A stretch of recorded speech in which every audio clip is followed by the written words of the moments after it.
So I live in Pennsylvania, for better or for worse, mostly for worse. I'm not a huge fan of Pennsylvania, but I'm here now. It is what it is. But anyway, I live in Pennsylvania, and I'm not voting in the 2024 election. Neither candidate appeals to me, and I just can't bring myself to pull the lever, so to speak, for either one of them.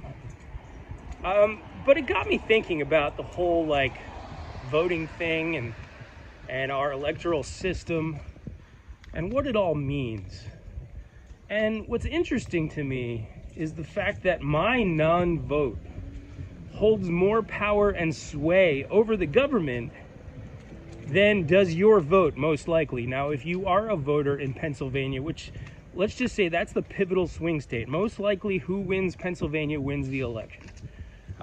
There's really no other state that you can definitively say that about.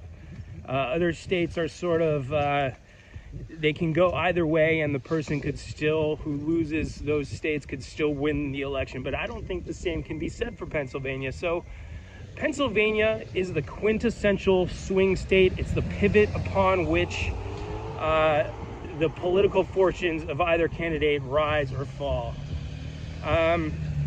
And the fact that I'm not voting in this election, and I'm a Pennsylvania voter, gives me a lot of power, because the party that loses is going to have to look at my non-vote and say, why did we lose that vote? Why didn't we win that vote? Now, statistically, I'm a middle-aged white guy.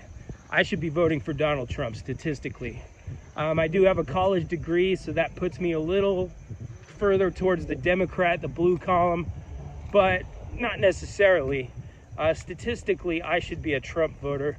I'm not. I don't like Donald Trump.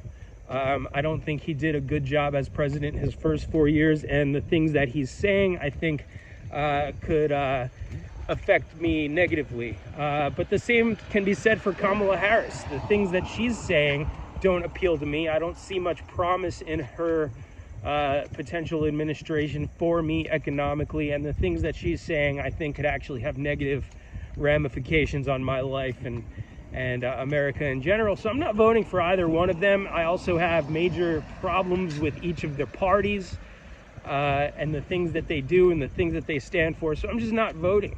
But the fact that I'm not voting gives me more power than it does for most people, especially people in non-swing states. My non-vote holds more political sway over the government than does your vote if you're in California, Texas, Alabama, Vermont, any number of states you could mention. And that's pretty interesting, right?